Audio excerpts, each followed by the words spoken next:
Amina Bouchra, vous êtes directrice générale d'Horizon Amitié, une association qui gère 3 pensions de famille à Strasbourg, une centaine de places. Vous avez ouvert les portes aujourd'hui à l'occasion de cette semaine des pensions de famille. Pourquoi est-ce que c'est important de faire connaître ce dispositif et de le développer ? C'est tellement important que tout citoyen sache que des personnes se retrouvent dans de l'extrême précarité et que heureusement, donc, dans notre pays, il existe des dispositifs sociaux comme la pension de famille, qui est d'ailleurs un excellent outil de lutte contre le sans-abrisme. Il permet à des personnes de se mettre en logement, de se remettre dans des conditions de vie décentes. L'ouverture des portes de nos pensions de famille aujourd'hui était de permettre à tout un chacun de franchir le pas de ces établissements et de voir que des citoyens comme eux peuvent être pris en charge par les dispositifs sociaux. Et pour une durée illimitée, on l'a entendu, parfois jusqu'à la fin de leur vie en fait. Oui, c'est un logement à durée indéterminée, donc, parce que c'est des personnes qui ont déjà expérimenté dans leur vie différents modèles d'habitation. Ils étaient propriétaires dans certains cas, ils étaient locataires dans d'autres, et d'autres fois, ils ont donc cumulé des expériences d'habitation différentes et finalement leur capacité à l'autonomie n'est pas acquise. Ils perdent rapidement le logement, ils se remettent en difficulté et du coup ce dispositif vient répondre à cette question tellement importante. Alors Horizon Amitié, c'est aujourd'hui 250 salariés avec une foule de dispositifs, de l'hébergement d'urgence, de l'accueil de jour, de nuit, etc. Avant de développer avec vous, on va regarder ce reportage de Michael Martin qui fait le point sur le sans-abrisme, comme on dit, à Strasbourg. Pour comprendre le sans-abrisme, il faut d'abord comprendre qu'il est difficile d'obtenir des données fiables sur le sujet, tant sur le nombre de personnes concernées que sur les places disponibles. Dans son rapport de décembre 2022, la Fondation Abbé Pierre estime à 330 000 le nombre de personnes sans domicile en France.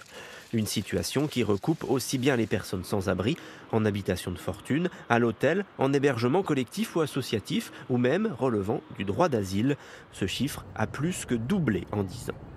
Derrière cette liste se cachent des situations très différentes. Des personnes en famille, des personnes seules ou en rupture. Et à l'exception des demandeurs d'asile, elles peuvent toutes faire une demande d'hébergement social. Le tout est piloté par le 115, le numéro d'urgence géré par le service intégré de l'accueil et de l'orientation. Il fait le lien entre les situations des personnes sans domicile et les places disponibles. Dans le Bas-Rhin, ils sont 800 à solliciter le 115 chaque semaine. C'est 81% de plus qu'en 2020.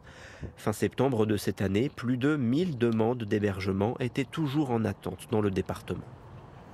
Des besoins de précarité de plus en plus visibles. Est-ce que c'est le sentiment que vous avez? Est-ce que cette précarité, elle augmente sensiblement, notamment dans l'agglomération strasbourgeoise? Elle a certainement augmenté par le fait de la crise sanitaire, par l'inflation. Donc des publics nouveaux ont rejoint ces rangs de la précarité. Donc, par défaut de moyens, certaines personnes se sont vues perdre leur logement, voire le logement et le travail, et viennent s'additionner au nombre de personnes déjà sans domicile et en attente d'hébergement. Et alors, est-ce que vous et les autres opérateurs, vous êtes nombreux sur la place, oui. Est-ce que vous avez les moyens de répondre à ces besoins ? Alors, les moyens viennent de l'État, des collectivités territoriales. Nous avons l'ambition et l'envie de prendre en charge ces publics. Nous avons l'expérience, le professionnalisme aussi. Et les moyens sont entre les mains des décideurs qui sont complètement ouverts à observer et à répondre à la demande sociale sur notre territoire. Sachant qu'en France, on n'héberge pas juste pour mettre un toit et 4 murs, on essaie de trouver des dispositifs adaptés aux besoins de chacun. Absolument. C'est une particularité complètement française de trouver des réponses adaptées aux problématiques. Les personnes à la rue, vous venez bien de le montrer dans votre reportage, n'ont pas toutes le même profil. Elles ont des problématiques différentes, elles ont des besoins différents et donc on ne peut pas répondre avec une seule et unique réponse. Merci beaucoup, sachant que Horizon Amitié, ce sont 2100 personnes hébergées chaque jour par votre association. Merci beaucoup, Amina Bouchra. Merci à tous les deux. Et on va passer à une actualité bien plus légère.